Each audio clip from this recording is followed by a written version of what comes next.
नहीं हुआ है, क्या 2024 तक होगा? जब एनटीपीसी में 20 गुना रिजल्ट कहा गया है तो 11 गुना क्यों दिया गया? एक ही विद्यार्थी का रिजल्ट 5 पोस्ट के लिए क्यों भरा गया? और तीसरा और आखिरी सवाल, 12वीं के पद के लिए 12वीं के बच्चों के साथ ग्रेजुएशन के बच्चों को उठाया गया, क्या दोनों का स्तर समान है? और नॉर्मलाइजेशन में 15-20 नंबर किस प्रक्रिया के तहत बढ़ाया घटाया जाता है? अगर आप छात्रों के सवाल जवाब दें सर, शायद उन्हें फायदा हो।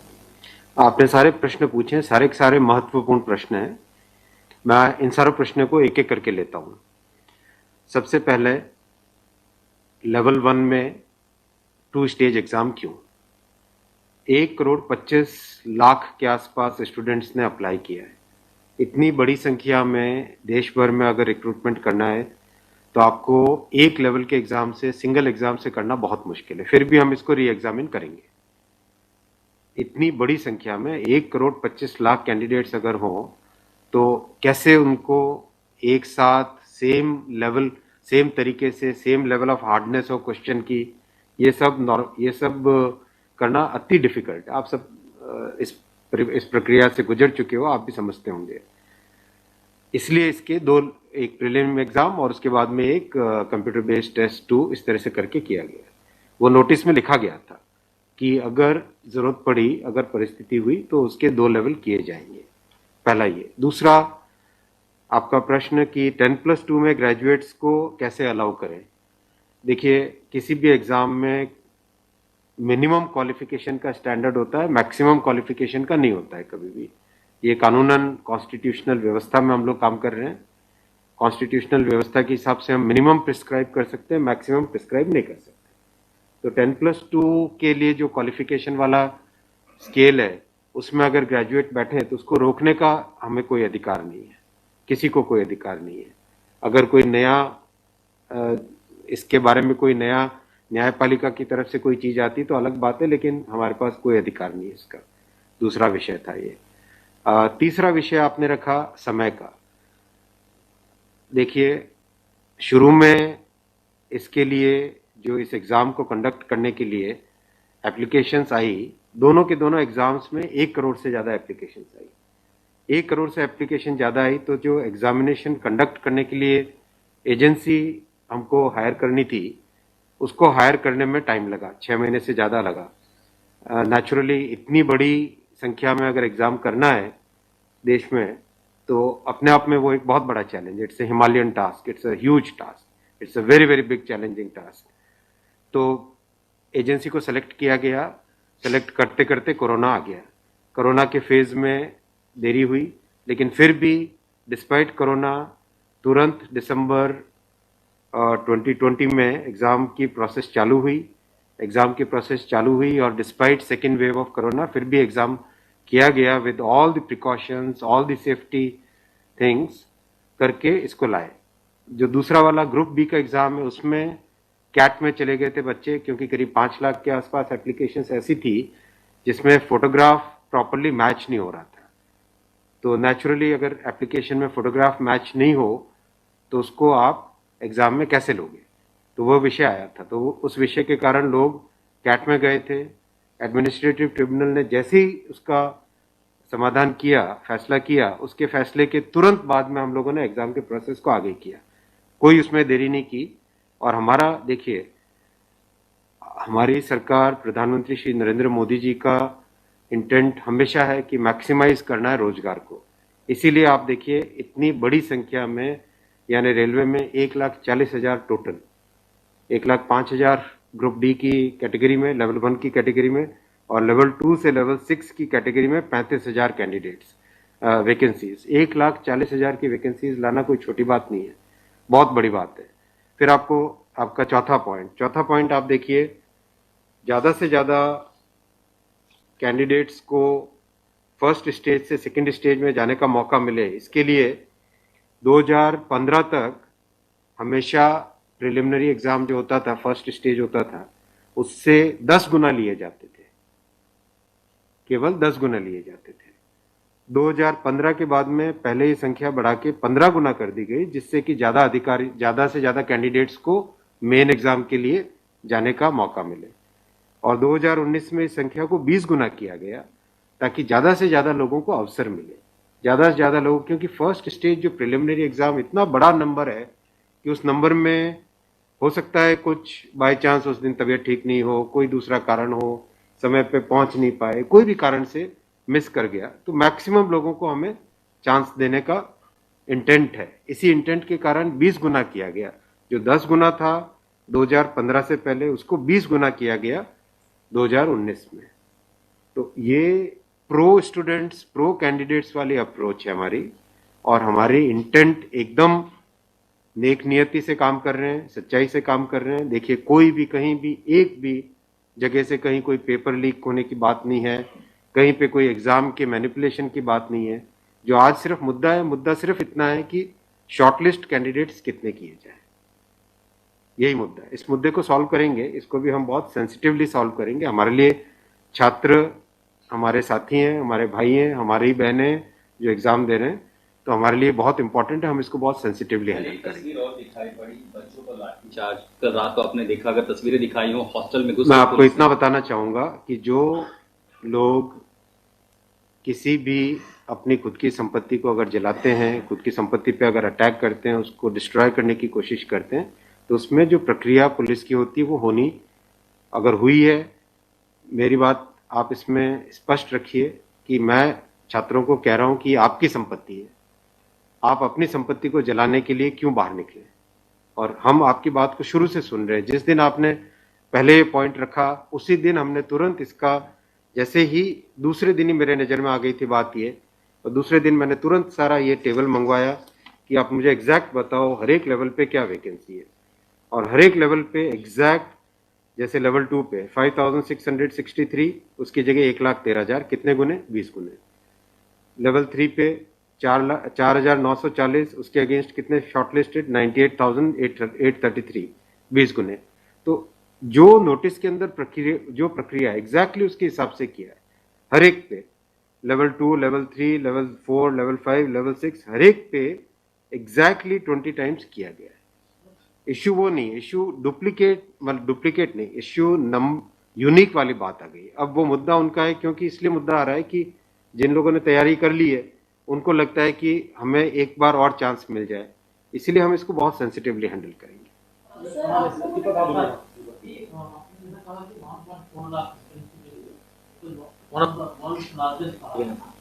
As of now, how many recruitment has happened, and by when all these things will be done? Because it was announced. यही तो रिक्रूटमेंट चल रहा है। देखो, इतना मैसिव, मैं आपको पूछूं कि वर्ल्ड का सबसे बड़ा एग्जाम कौन सा है? वर्ल्ड का अगर, या इंडिया का भी अगर बड़े एग्जाम्स देखें, तो बड़े एग्जाम्स में जेई बहुत बड़ा एग्जाम होता है, सिविल सर्विसेज बहुत बड़ा एग्जाम होता है, स्टाफ सिलेक्शन कमीशन का बहुत बड़ा एग्जाम। इन सब एग्जाम्स में एप्लीकेशंस की संख्या होती है 5 से 7 लाख, 8 लाख, 10 लाख। यहाँ 1 करोड़ एप्लीकेशंस है। आप ये तो देखिए ना कि कठिन कितना है। 1 करोड़ एप्लीकेशन, 1.25 करोड़ एप्लीकेशन, 1 करोड़ 25 लाख, 1 करोड़ 35 लाख, उसमें समय लगता है। But this is something government was aware. In a country where there is so much of unemployment, and there will be vacancy like this, तो everyone will apply. इसीलिए तो टाइम तो इतना लगेगा ही। अगर आपको इस एग्जाम को ढंग से करना है, इतना टाइम लगेगा, चाहे कोई करे। और उसके बाद भी आज देखा कि गया से आगजनी की तस्वीरें आ रही हैं।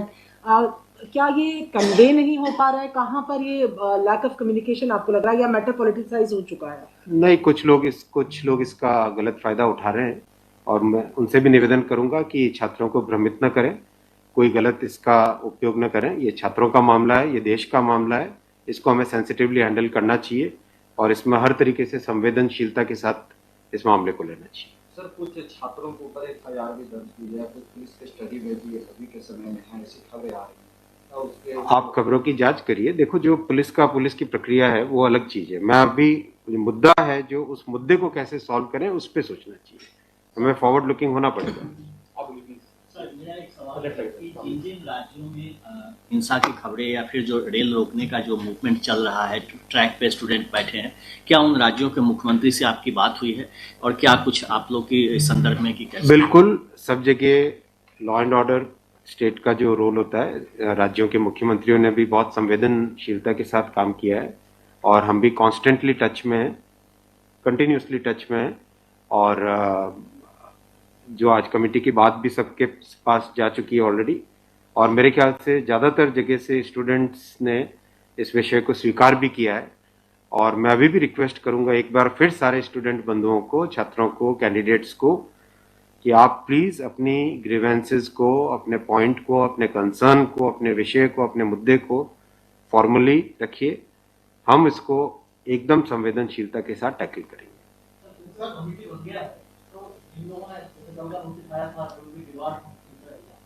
Will that also be considered because they did not know that this is going to happen? नहीं, देखो, कमिटी एक बहुत ही सीनियर ऑफिसर्स की है और ये कमेटी हर चीज को, जितने भी मुद्दे इसमें आएंगे और हर एक मुद्दे को जल्दी से जल्दी, इसमें कमेटी का टाइम लिमिट भी दिया। कितना टाइम दिया हमने? टाइम लिमिट टोटल 4 मार्च तक। जो कमेटी की रिपोर्ट आने का क्या मतलब, जल्दी से जल्दी हमारा एम है कि इस मुद्दे को बिल्कुल भी डिले न करके जल्दी से जल्दी सॉल्व करें। 16/2 तक सारे के सारे कैंडिडेट्स अपने कंसर्न सबमिट कर सकते हैं। 3 वीक्स टाइम दिया। I think that's a reasonable time. इससे ज़्यादा टाइम देने की ज़रूरत नहीं है। और कमिटी अपना सारे कंसर्न्स को एग्जामिन करके रिकमेंडेशंस देने का टाइम 4 मार्च दिया गया। तो कोशिश करेंगे उससे पहले अगर हो जाए, 4 मार्च से भी पहले अगर हो जाए। डिपेंड करेगा कि कितने रिप्रेजेंटेशंस आते हैं। और मोटे मोटे मुद्दे तो अभी आ चुके हैं पब्लिक में सबके, इसलिए मुझे नहीं लगता है कि इसमें बहुत ज़्यादा टाइम लगेगा। वो आपकी नॉलेज में आ गया है, मोटा मोटी सही आ गया है। दूसरी ओर ये कि जो आपके पैरामीटर्स हैं उस पर सब कुछ सही तरीके से लिया गया है, उसी तरह से शॉर्ट लिस्ट किया गया है।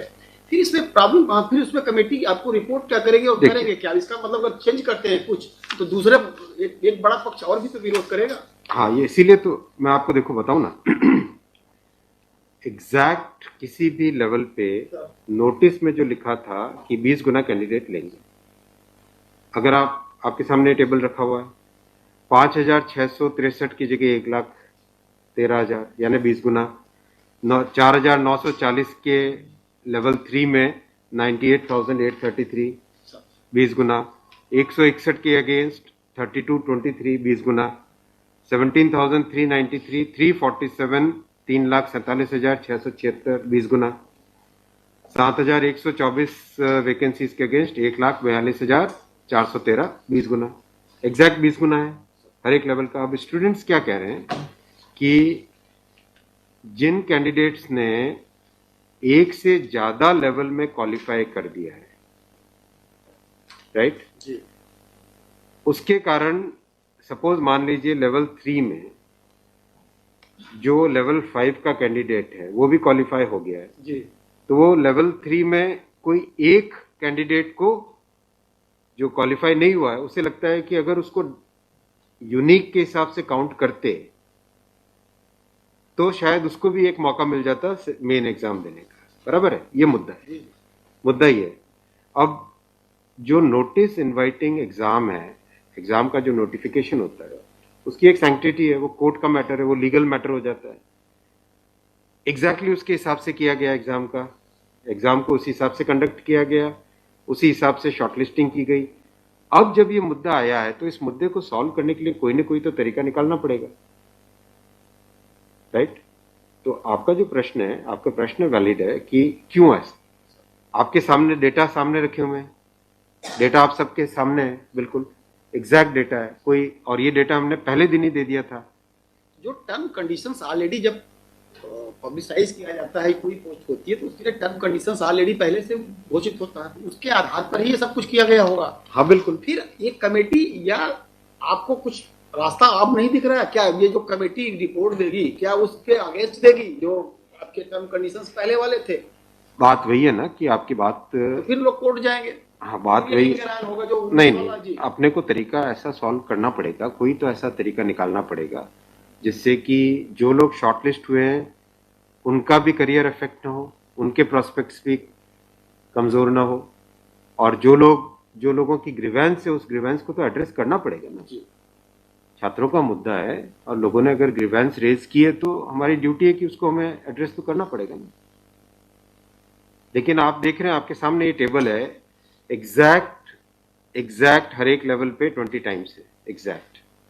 ये आप टेबल आप सब लोग देख लीजिए। और ये हमने जैसे ही शॉर्ट लिस्टिंग हुई, कुछ लोगों ने मुद्दा उठाया, तुरंत आरआरबीज ने, मैंने आरआरबीज को क्लियर बोला था कि ये एग्जाम हमारी तरफ से एकदम ट्रांसपेरेंटली होना चाहिए और हर जगह एग्जैक्ट ये सब नंबर्स रखे गए। एक सवाल अगर आपके धन्यवाद। ठीक है, थैंक यू सो मच।